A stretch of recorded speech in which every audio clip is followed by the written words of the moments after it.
What's going on, everybody? I'm Johnny Brook. Welcome back to another Crafted Workshop video, and welcome back to the Not So Tiny House. So the last big step on the tiny house was to get the thing painted, both inside and outside. And in this video, I'm going to go over my process for both of those. And this is my first time spraying the exterior of a house, so I'll give you some tips I picked up along the way. And I think the paint turned out great, so without further ado, let's go ahead and get started with the video. So let's start with covering the process of painting the exterior of the tiny house. The first step was to get any dirt, spider webs, or other junk off of the siding and trim, and I used a pressure washer for this. I also went ahead and hit my gutters while I was at it, since this was a pretty good opportunity to get them cleaned up as well. After letting the water dry off, I came back and looked for any areas with missing caulk, dings, or any other issues. For example, this section of siding never got caulked when we originally installed the siding, so I went ahead and caulked between the end of the boards and the trim. I used an airless sprayer to paint the exterior of the tiny house, so before spraying, I needed to mask off all of my windows, doors, and outlet boxes. I used this 3M hand masker with a 72-inch masking film to mask off the windows and doors, and this thing is a massive time saver. To use the hand masker, I just rolled out the amount of film I needed, unfolded the film, and then added painter's tape along the exposed edges of the film. The film also kind of sticks to the window, making it easier to tape off since it kind of stays in place.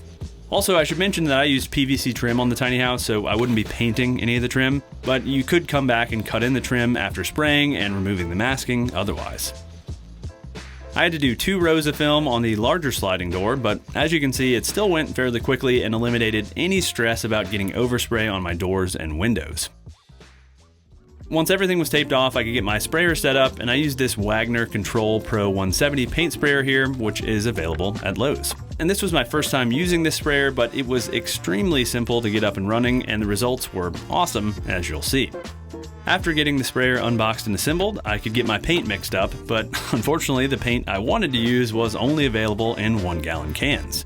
To make sure the color was consistent across the entire house, I decided to mix up a few of the cans in a larger 5-gallon bucket, and this also meant the sprayer had more paint to work through without constant refilling. Once the paint was prepped, I got the sprayer primed, running paint through the machine until it came out through the outlet hose, and then I could get the spray hose and gun loaded as well.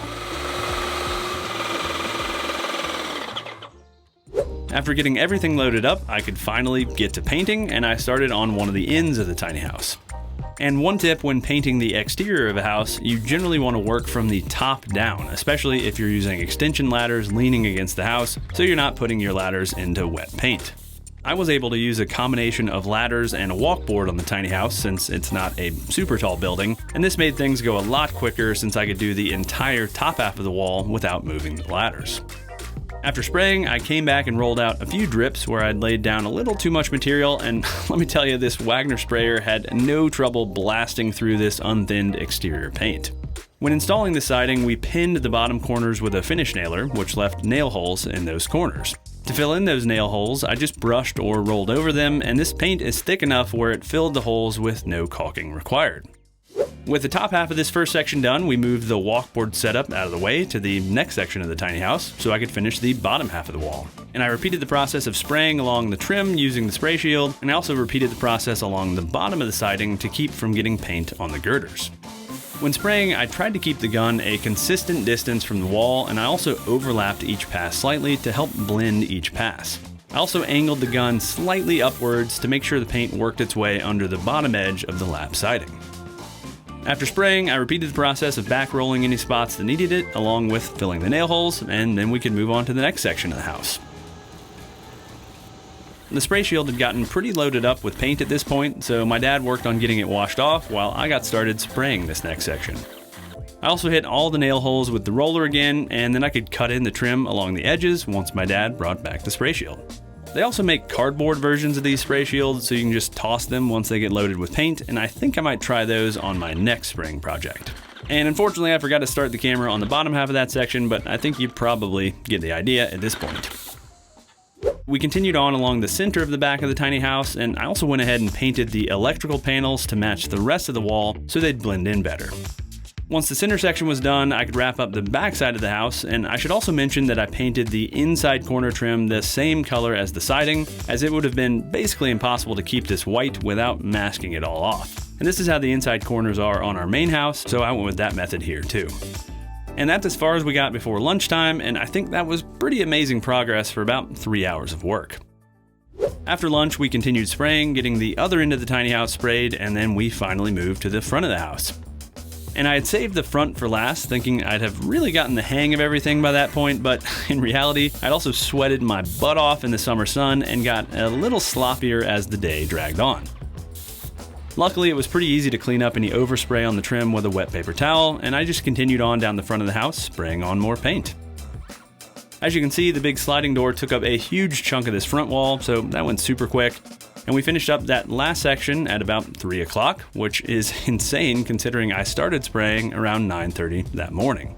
And with that, the painting was done. This particular paint only needs one coat. So I got the Wagner sprayer cleaned up by running water through it to clean out the excess paint, and that's where we called it a wrap for day one. The next day, we got the masking material removed and everything was looking great except for a few spots of overspray on the trim. To deal with those areas, I pulled out a scraper tool, and this made quick work of removing the overspray from this PVC trim. Once that was done, I could officially call the exterior of the tiny house painted, and now I could move on to painting the inside, starting with the trim. Just like on the outside, I started with the prep work, starting by caulking this section of baseboard. I also filled any nail holes with wood filler, and after the wood filler dried, I sanded down the trim to smooth everything out prior to painting. To protect the floors during the painting process, I laid down ram board in any areas we'd be painting, and while this was pretty time consuming, it was really nice to have the floors well protected. I also went ahead and masked off the door hinges as I didn't feel like removing them again since I had just painted the door jambs a few weeks ago. With that done, I could get the trim painted, and I started with the trim since it meant I could paint more quickly without worrying about cutting in where the trim edges meet the wall, since the walls would need to be painted anyway.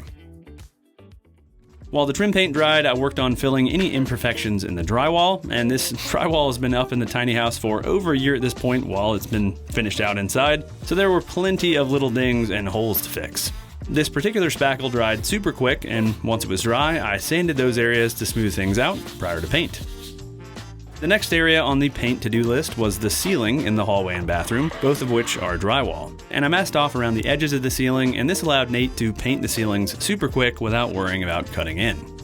I added another coat of trim paint before calling it a day for the first day of interior painting, so the paint could dry overnight. The next day, I got prepped to paint the walls, starting by removing any outlet covers or other things on the walls, like this ceiling fan remote. Next, I could get the trim taped off, and I used this awesome painter's tape applicator, which made taping this trim a breeze. And the applicator rolls out the tape in a perfectly straight line, and this was much quicker than trying to roll it out by hand. I also taped where the plywood ceilings and walls met up with the drywall, as I didn't want to have to spend a ton of time cleaning paint off of the plywood later. I repeated the taping process in both bedrooms, the hallway, and the kitchen area, and as you can imagine, this took a while.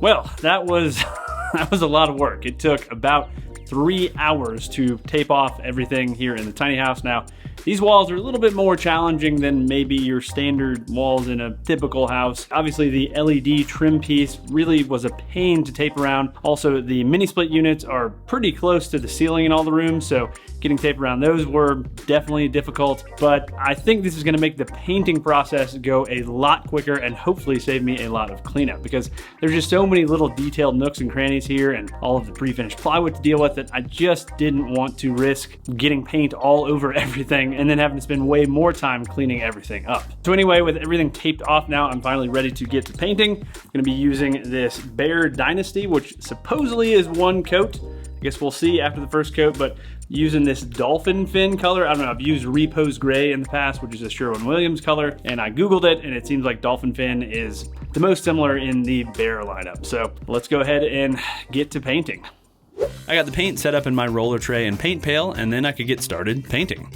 I first cut in around the edges using a brush, but in the future I'm also going to use a small roller around the edges, both for better coverage but also to match the texture of the larger roller. Once the edges and the areas around the outlets and switches were cut in, I came back and rolled on the first coat, which went super quick.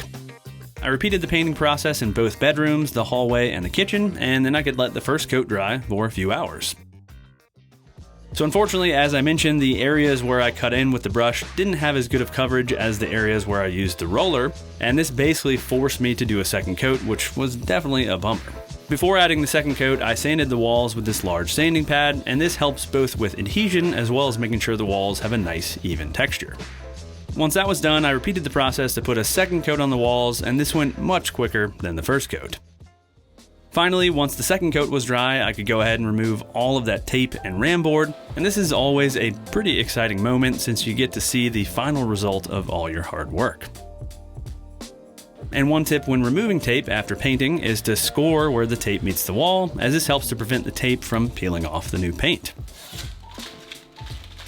I continued removing the tape and RAM board, and this took a surprising amount of time, but the results were great. And thankfully, I wrapped this up right as my parents rolled into town for another stay in the tiny house, and my dad could check out my work while I finished cleaning up. And with that done, I could call the painting process on the tiny house complete. All right, hopefully you guys enjoyed this one. I am really happy to finally have all the painting work done. This was the last kind of major step in the tiny house, and this is gonna be the last video on the work here in the tiny house. There's really just a couple random odds and ends, all stuff that I've covered in the past and doesn't make for super exciting video. So from here, I'm finally gonna be jumping back over to the shop renovation series. I know a lot of y'all have been asking about it. And I know I am super excited to get back to work over there as well. So next up on that series, we'll be getting all of the insulation installed over there and then installing the plywood walls throughout the shop area. So if you don't want to miss that video and all my future videos, go ahead and get subscribed and ring the notification bell. Also, I'll have links to all the tools and materials I used in this video in the video description below. And last, if you want to support me, I sell merch. I have plans available for the tiny house and a lot of my woodworking projects. And I have both Patreon and YouTube members set up. All right, thanks for watching, y'all. And until next week, happy building.